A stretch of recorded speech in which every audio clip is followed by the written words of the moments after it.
Quick story. So a few days ago, I had to run an errand for my wife at a local in a local town, and it just so happened that I was messaging a guy about a car part that I was looking for. That was, and the person was also from the same place. And I remembered whilst I was driving, and I stopped and I messaged him, and I said, can I pop over? And he said, yeah, sure. I'm home in 5 minutes. Come over. The part was a windscreen wiper motor.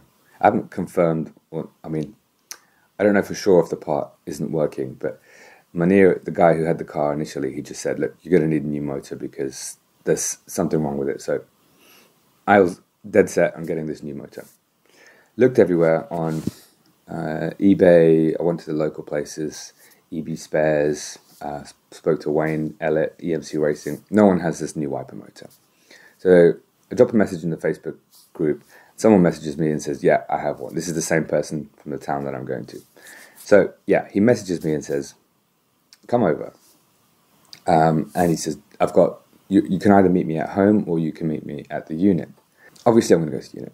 I love a unit. Who doesn't love a unit? I have a unit. I want to see what other people's units look like. I want to see what he's got in the unit, right? I'm nosy like that. And I'm a car guy. So this is a car guy. He's going to have other car stuff in the unit.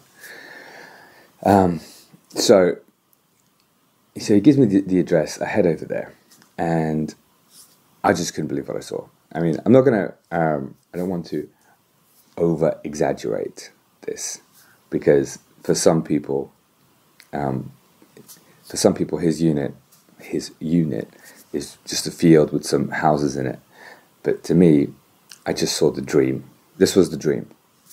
So the guy I was meeting was me in another life, right? Or it's me maybe in a future life, I don't know.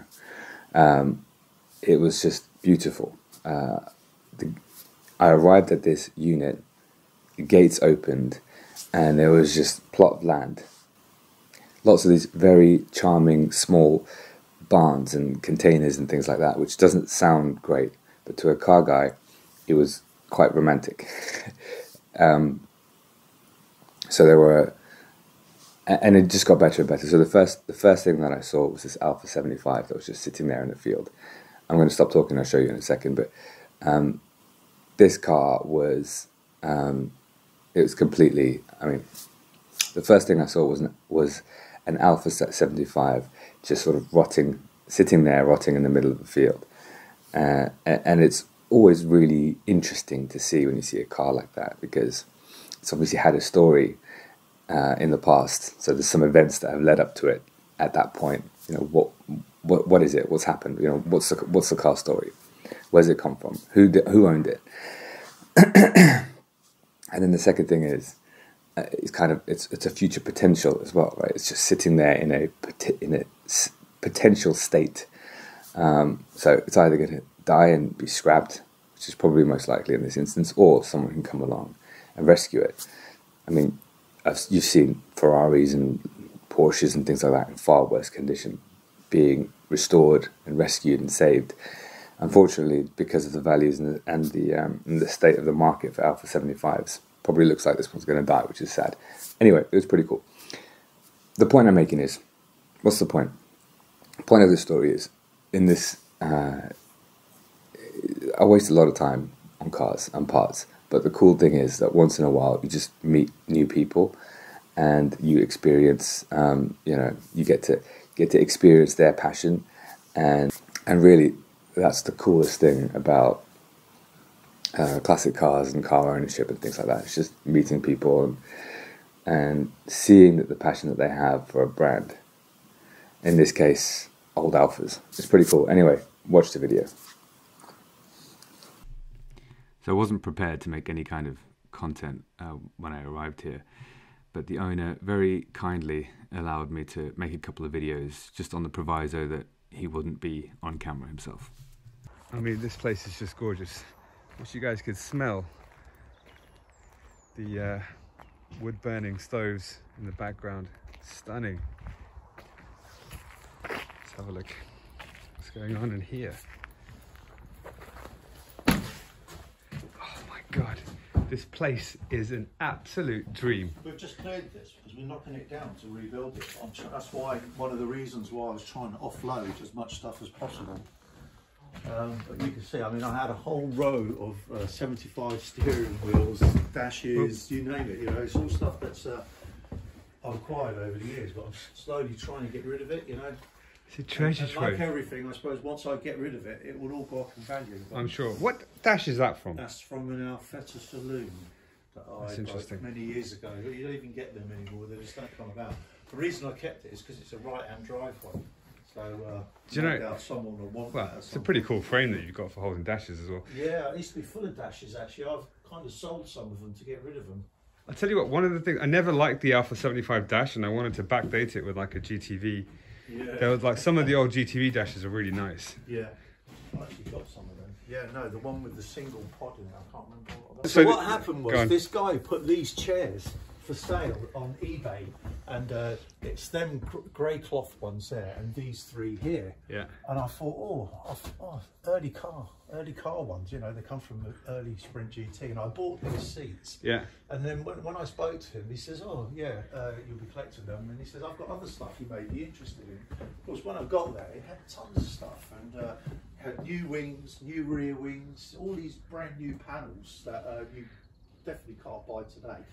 Anyway, so I bought these seats originally, and he says, oh yeah, the car that I took them out of is in my garage or in a barn. He says, if you want to come and have a look at it, feel free to come and have a look. Anyway, he showed me, it was all covered in bags, so you couldn't actually see. I didn't know. Proper barn find. Absolutely. I couldn't actually see the car. All I could see was part of the back, which wasn't enough to identify it was even a step front at the time. Yeah.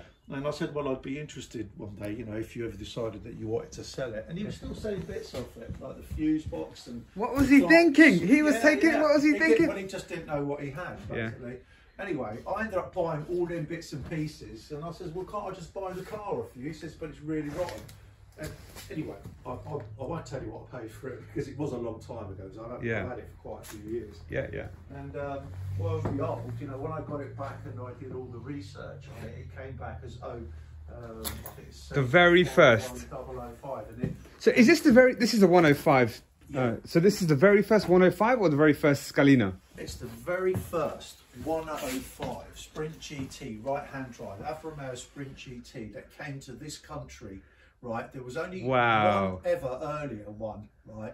And it was because some of them weren't actually made. This is 05, it's 005. Right? Fantastic. Look at this look at this rear windscreen, the way it curves round. Yeah, they never actually made the first few. The earliest one prior to that went to another country. So it wouldn't have been the one that came here, but it's not.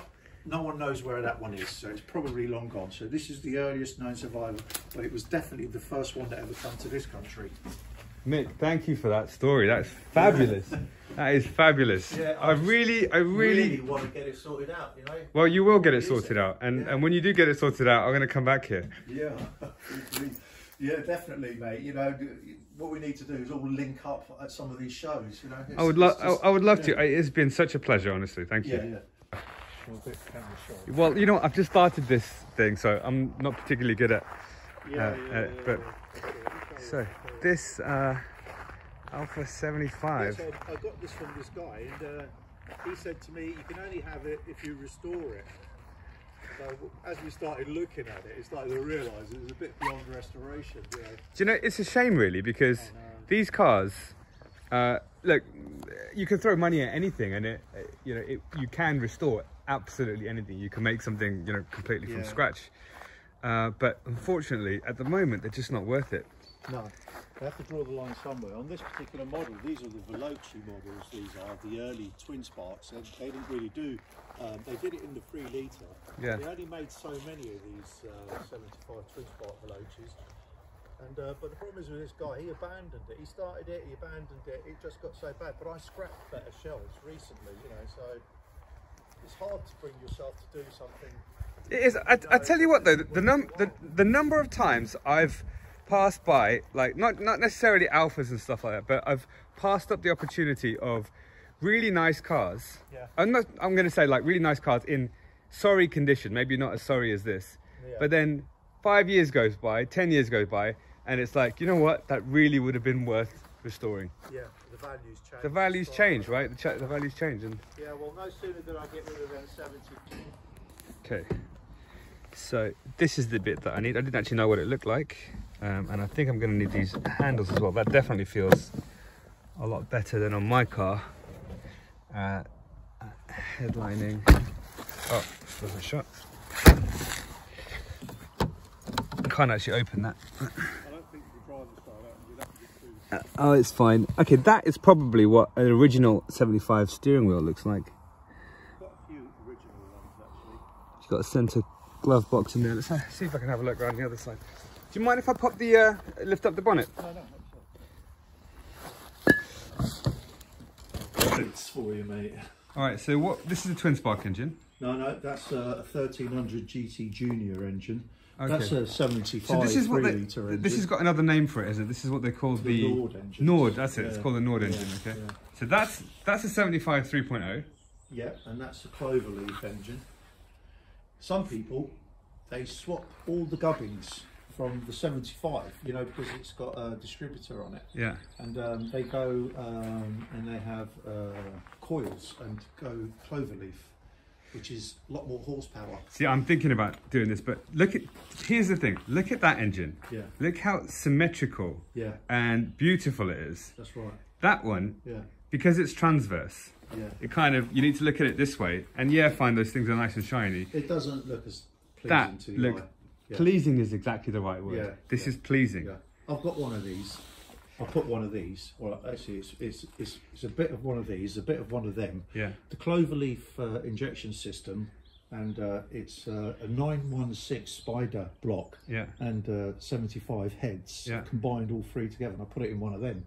Wow. So I don't know if you've seen the pictures of that. But, I can't drive it sadly, but. Okay, mission accomplished. This is the wiper motor that we're after. So that's great.